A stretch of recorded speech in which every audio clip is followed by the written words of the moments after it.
With injuries piling up, there's probably going to be a bit of a shakeup for the Florida Gators backfield this week.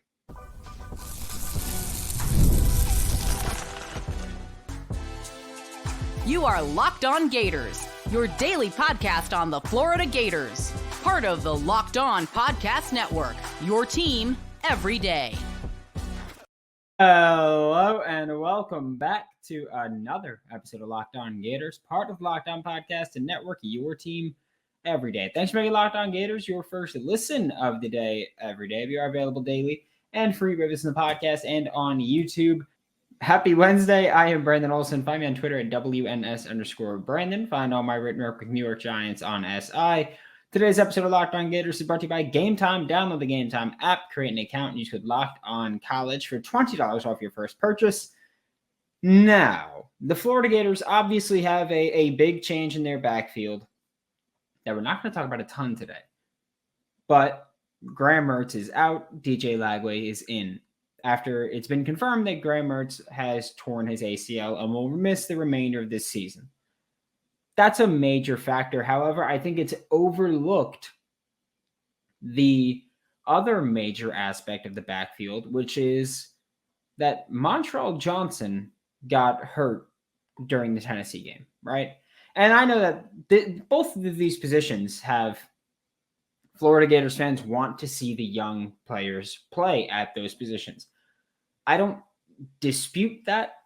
I'm not arguing that at all.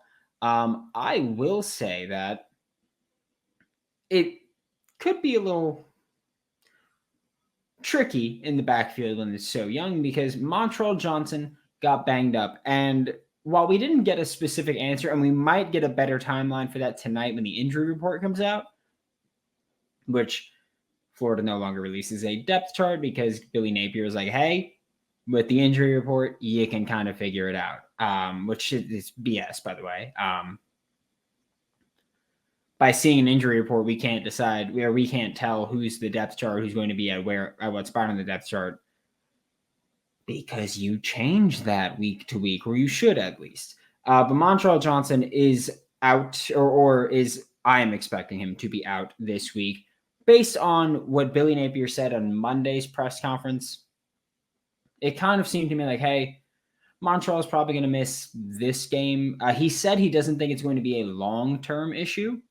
So maybe it's just this game and then the bye week, and then Montrell will be back for Georgia. I don't know fully what that's going to look like. But again, I don't think it's going to be a major injury that's going to keep him out for long, but I don't expect him to be back this week.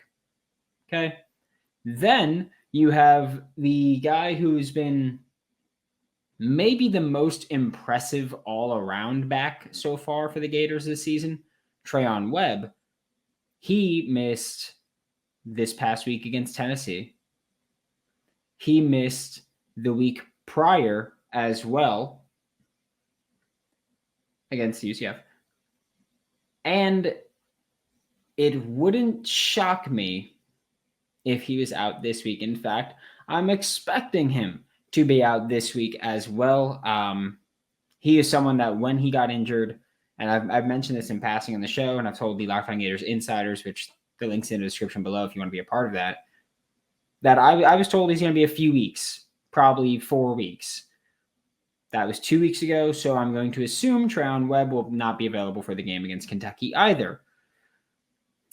That means that your backfield right now, as far as players that we've seen with any sort of consistency, Jadan Baugh, Jacoby Jackson, because the running back room has really been Montrell Johnson, Jadan Baugh, Trayon Webb, and Jacoby Jackson. So you're looking real thin as far as guys that you've actually seen play consistent snaps. Also, running back KD Daniels last week was ruled out. If I'm not mistaken, he was ruled out in that initial injury report that came out last Wednesday, that he was ruled out. And so you don't even have, okay, the next back that's up there that we expect to play steps up. That's not even the case. That's where I look at this backfield and I say, okay, this is a really physical backfield now in the sense of it's DJ Lagway, it's Jadan Baugh, and it's Jacoby Jackson. Cam Carroll's been out. Anthony Rubio, I don't expect to see much of. We saw him a little bit in the spring game. Kelvin Jimenez, I don't think we've ever seen play anywhere. Your running back room went from, this room goes 5 deep to you've got 2 healthy ones from that 5 right now. That, however, is also a further justification for why you need a healthy running, or why you need a deep running back room, why you need depth at positions, because injuries can pile up like that. There's a lot of injuries in the backfield in general right now, but in that running back room. Okay. I think that it's also just, I feel like Florida is just getting hit with these perfect concoctions of things you don't want to happen. Okay. And right now, this is another one of those where your senior running back is out or is hurt. Your sophomore running back that was supposed to be the next guy up is hurt. Your true freshman running back and your JUCO running back, and I'm only calling him a JUCO running back because that always just, honestly, that always throws me off as far as eligibility-wise. He's listed as a redshirt junior. I don't know how the COVID year, if any of that plays into that. I'm not going to pretend that I do. So there's that. But you've got 2 running backs in Jadan Baugh and Jacoby Jackson healthy. That's it. That's not a fun spot to be in. We have seen both of them get thrown the football a little bit, but mostly Jacoby Jackson of that bunch. He's almost exclusively been used on screens. So it's not even like we've seen a ton from him there. We've seen Jadan Baugh have some big splashes in pass protection. We've seen Jacoby Jackson look pretty good at times in pass protection. I think that they can bring that aspect to this offense that we haven't seen a ton of, hey, legitimately trusting running backs in pass protection. I think you could see that with a Jadan Baugh and a Jacoby Jackson. The thing is also, while they've looked good to this point, very small samples. I want to say combined, they've been pass pro less than 10 times. Just off the top of my head, I want to say that. I haven't seen it much. Maybe you can get to like 15, 20 if you go to like block and release or check and release, whatever you want to call it.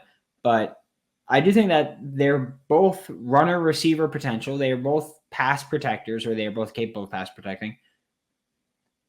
It's exciting because these are guys that a lot of Florida Gators fans for months have been like, I want to see this guy. Now you get to see them with sizable, and that's another thing is that I've been asking to please see them longer. We've seen Montrell a lot, then Jadan Baugh, and then sprinkle of Trayon Webb, sprinkle of Jacoby Jackson. Now we get to see them both handle a full workload. We are about to be joined by Hayden Hansen, Florida Gators starting tight end, next on Locked On Gators. Game Time has a new feature called Game Time Picks that makes getting tickets to your favorite teams and plays and shows even easier. You get to see everything live. I'm looking at tickets for the NLCS. My New York Mets are now hosting the Dodgers this week. That game on Sunday. Let me tell you, this past weekend just sucked for me, where it was the Florida loss, the Giants loss, and the Mets loss. It was brutal. I'm glad that they're home now. Might go catch a game depending on how prices look at the time. Take the guesswork out of buying tickets with the Game Time Picks. Download the Game Time app, create an account, use code Locked On College for $20 off your first purchase. Terms apply. Again, create an account, redeem code Locked On College for $20 off. Download Game Time today. What time is it? It's game time.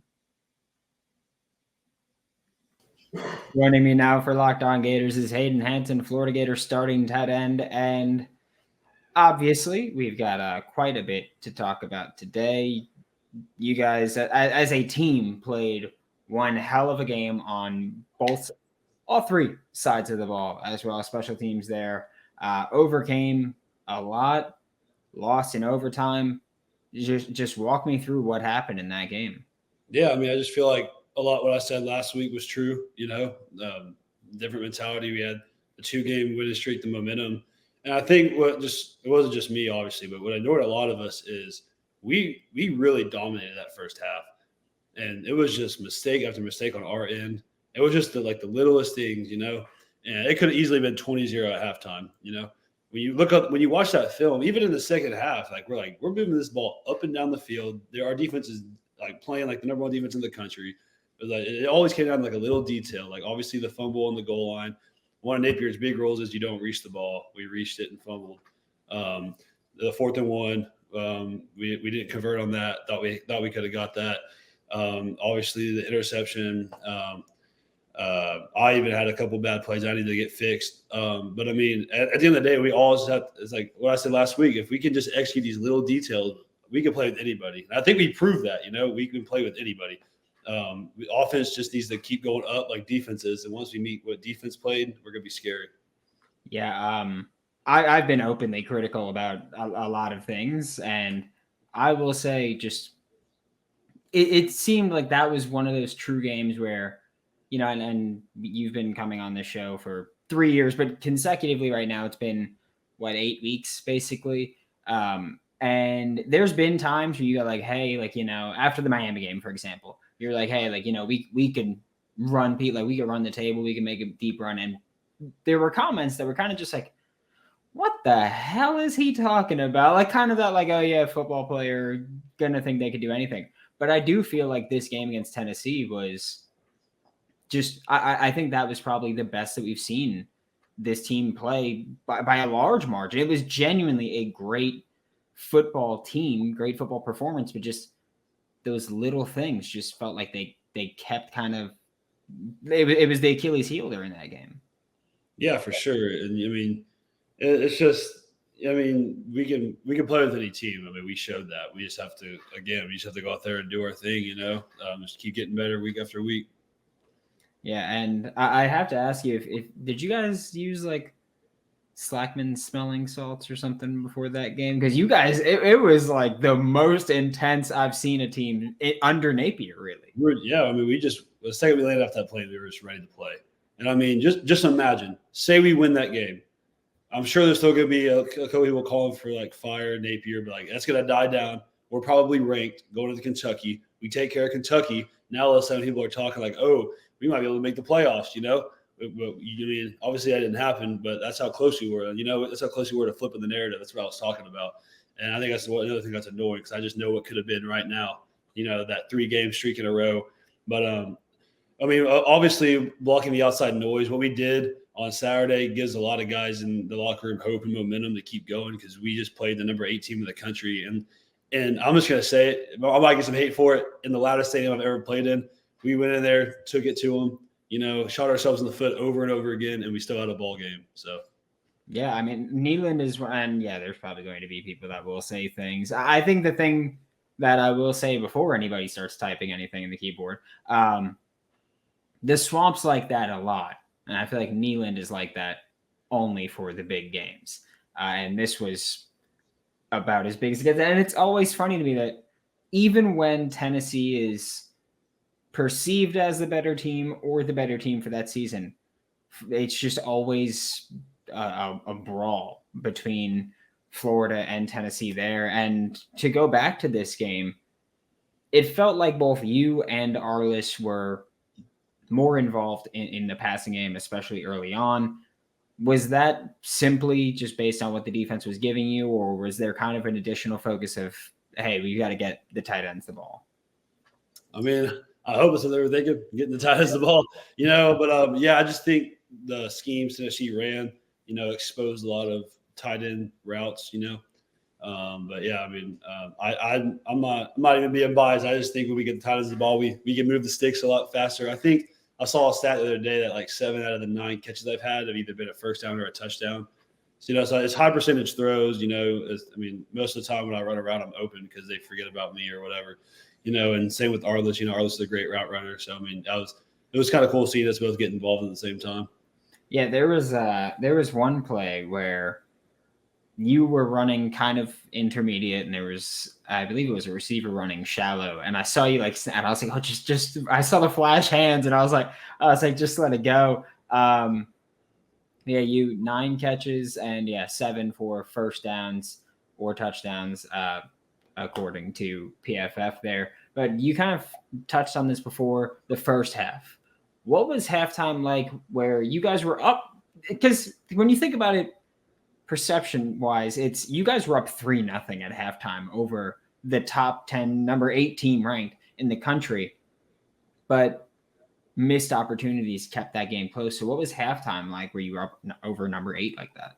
Yeah, I mean, it was nice, man. Defense came in there. Some defensive leaders came in there. We're like, hey, we got this. We're going to keep y'all in this. Y'all got to get it, I mean, it was very well understood that we could do whatever we wanted to on offense, and we were going to move the ball. We just had to finish in the red zone. We just had to finish, and obviously kept coming up short, and it was very frustrating, And I really feel like some of us let the defense down because, I mean, they played – that's the best they've played since I've been here. And I was just like, dang, man, if we could just get this thing going. And it was just like we did. Every time we went back on the field, we got it going. We just couldn't finish it off, And then obviously the 12 minutes on the field at halftime hurt us. It shows little things like that, But we're gonna go back to the drawing board, get the details right, and go give Kentucky a hell of a fight too. Hey, NFL fans, you can start the season with a big return on FanDuel, America's #1 sportsbook. So when you get a hunch in the middle of the game, you can check out the latest stats, view live play-by-play, and so much more on the same page where you place your bets. Tyrone Tracy, 100-plus rushing, receiving yards this Sunday night against the Bengals this past Sunday night. Beautiful to see. It was great. He got it pretty late. But he got it. And thank goodness for that, because all my other bets did not hit on Sunday night, or at least involving that game specifically. It was a rough one. Oh, and I had Darius Slayton catches cash as well. That was it. You'll get started with $200 in bonus bets guaranteed when you place your first $5 bet. That's FanDuel.com. I got to say that I do love that Tennessee's shtick under Josh Heupel is, this big, high-flying, high-power, high-octane offense. But every time, except for Billy Napier's first year, every time since then, it's been relatively shut down. They've scored, 30-something points in the past 2 seasons. So I do love that for some reason the defense just that they show up and they box the Mickey Mouse offense that is Josh Heupel's offense. You don't have to confirm or deny that one. That's my opinion. I'll stand on it. But late in the game, you guys kind of rallied behind DJ Lagway, who of course at that point was the definite quarterback for the entirety there, came back on the road to force overtime.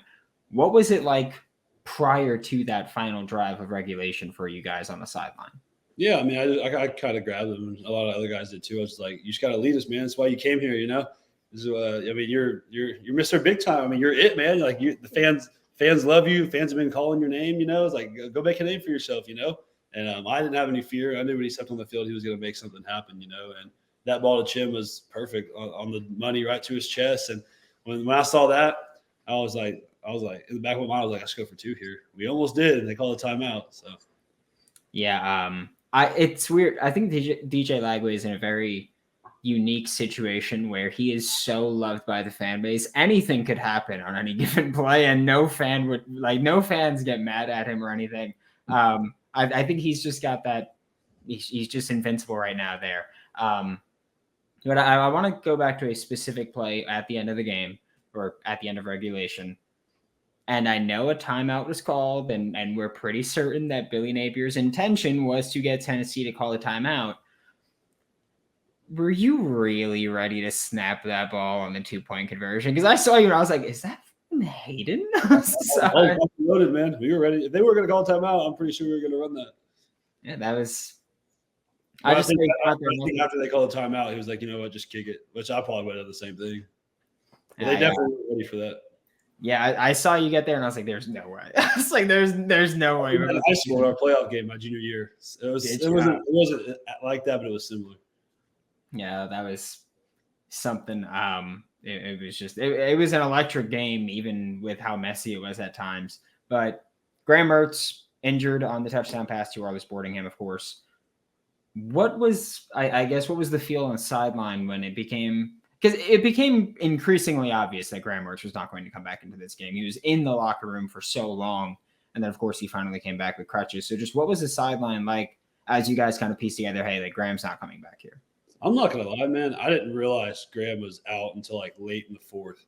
I was just like, I didn't know if we were keeping DJ in just because maybe they wanted, I don't know, scheme wise or whatever. But I didn't realize Graham was hurt until I think I might have asked Scott or somebody. I was like, "Where's Graham at?" Like, is they just playing DJ? He was like, "He's hurt. Like, he's out." I was like, "Oh, for real?" And I saw him on the crutches. I was like, "Damn, that can't be good." Like, I didn't even see him because like when he threw Arliss that touchdown pass, I didn't like look back. I just ran to the side, or I celebrated with Arliss and ran to the sideline for PAT. I didn't even realize it, man. But so, yeah, that was a brutal one. And I'll say this: I don't know if any other fans feel this way, but I feel like it was kind of like I don't know if the word like it was kind of heartwarming, but also heartbreaking to see Graham there on the sideline, which obviously you couldn't see this because we saw it on TV. But Graham on the sideline with crutches and like Cam Carroll talking to him. And obviously a lot of Florida Gators fans know what Cam Carroll has gone through since his transfer to Florida. And so that was kind of just one of those moments where it's like, oh, you could just feel like that's not a good sign when they seemed like they were having a pretty intense conversation, or not a negative thing, but just it kind of broke my heart a little bit to just see that conversation happen and be like, oh, that's not a good sign for Graham at all. And commentators kind of touched on it as well. But it was brutal there. How does the focus of the team kind of shift now with Graham being QB1 to Lagway now being QB1, which happened for a week against Samford, but now it's, hey, the rest of the way, this is DJ Lagway's team. Yeah, I mean, it's been made very clear to us that the rest of us have to raise our level of play. I mean, think about it. This kid's 18 years old, about to play the toughest schedule in the nation this back half. So us as his teammates, we have to raise our level of play. I have to go to their level. Arliss has to go to another level. Trey Wilson's got to go to their level. The O-line does. And obviously DJ can play or he wouldn't be at the University of Florida. So we're going to rally behind him. We're going to support him, and we're going to watch him do his thing. And the game against Tennessee was, again, like I said, like intense as hell. Clearly, it was pretty intense. It was physical. There seemed like there was a lot of trash talk going on there, which big fan of on this side. But how does the team kind of shift from that Tennessee game that, you touched on it before, intense, you guys showed up ready to go, business trip there, to now a homecoming game against Kentucky, who now has a 3-game winning streak against Florida? Yeah, just bring that same intensity, bring everything else, and limit the mistakes. Don't shoot ourselves in the foot. When we get in the red zone, capitalize. That's about it. I mean, we've proven to ourselves more than anything else that we can play with anybody. So we just got to go do it. And if I'm not mistaken, was your first touchdown of your career against Kentucky last year? Yeah, it was. Their place. Yeah, right before halftime, because I remember people. Yeah, that was the whole thing. But for no reason, by the way, I just want to make that one clear as well. For no reason was that ever a talking point. And I know we usually wrap up with a non-football question. Not doing that so much today because I've had multiple people. I guess in recent weeks, people have been more on the side of, hey, ask Hayden this. And this has been asked multiple times. We've talked about Billy Napier, people calling for Billy Napier's job, all that stuff.